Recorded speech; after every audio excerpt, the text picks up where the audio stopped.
Durante décadas, a Alemanha foi a cereja do bolo da economia europeia.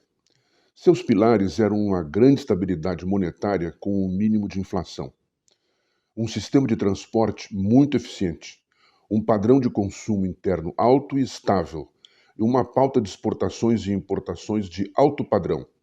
E, last but not least, um equilíbrio político considerado inabalável, com alternância ou combinação entre social-democratas, do SPD, verdes, do Bündnis Die Grünen, e as uniões cristãs, a social da Baviera, CSU, e a democrata, CDU, do resto do país. Com tais predicados, o governo de Berlim tornou-se o fiel da balança da União Europeia e também do continente como um todo, exercendo uma parceria, sobretudo com Paris. Ao mesmo tempo, tornou-se o carro-chefe da economia continental, graças à sua variada pauta de importações e exportações. Dos 10 países que mais importam da Alemanha, 8 são europeus. Os outros 2 são a China e os Estados Unidos. Os mesmos números e as duas exceções se repetem na coluna das exportações. A economia continental europeia está presa à alemã como um comboio na locomotiva, ou um peixe no anzol. De repente, não mais que de repente, este belo edifício mostrou frinchas e rachaduras nos alicerces e hoje ameaça ruir, arrastando o continente inteiro. A inflação subiu meteoricamente de quase 0% para quase 10% ao ano, em média, e no setor de alimentos 20%, e na energia 40%. A demanda interna caiu, a externa adernou perigosamente com as oscilações da economia chinesa e a pressão protecionista dos Estados Unidos.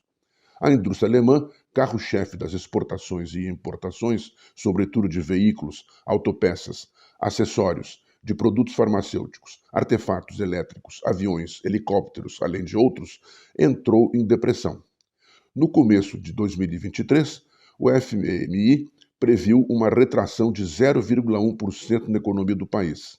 Depois, aumentou-a para 0,2%, e agora a previsão está em 0,4% negativos. Como assim? Perguntam-se todos. O que aconteceu?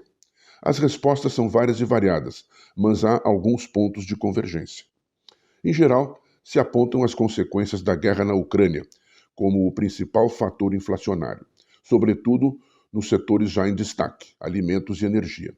Com a redução das importações de grãos e óleos da Ucrânia, o preço dos produtos agrícolas foi para as nuvens, e a indústria alemã dependia fortemente das importações de gás russo.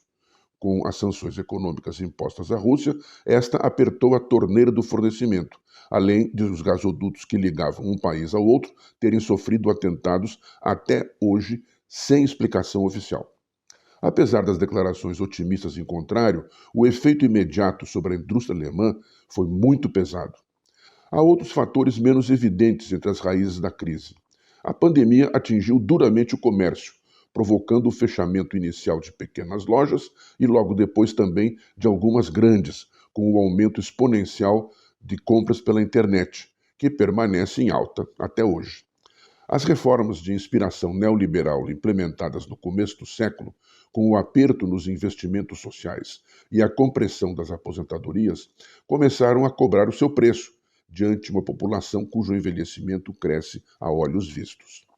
Para completar este quadro sombrio, as intenções de voto no partido Alternative für Deutschland, Alternativa para a Alemanha, AfD, de extrema-direita, anti-União Europeia, ameaçador para imigrantes e refugiados, crescem assustadoramente, sobretudo nos estados da antiga Alemanha Oriental e entre os mais jovens, região e setor mais duramente atingidos pelo desemprego e pela queda no poder aquisitivo.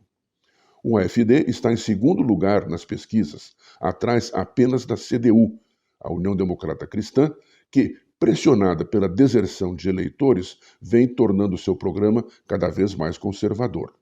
Não há risco imediato para as instituições democráticas da Alemanha, mas já há coriscos e trovoadas na linha do horizonte. Hoje em dia, as previsões e declarações mais otimistas arrefeceram. A guerra se prolonga e a recessão alemã veio para ficar, afetando o continente europeu. A questão mais relevante hoje é o quanto ela vai durar. E até o momento, nenhuma bola de cristal, de economista, de político, jornalista, banqueiro, agente financeiro, sindicalista e outros, arrisca seu pescoço numa previsão.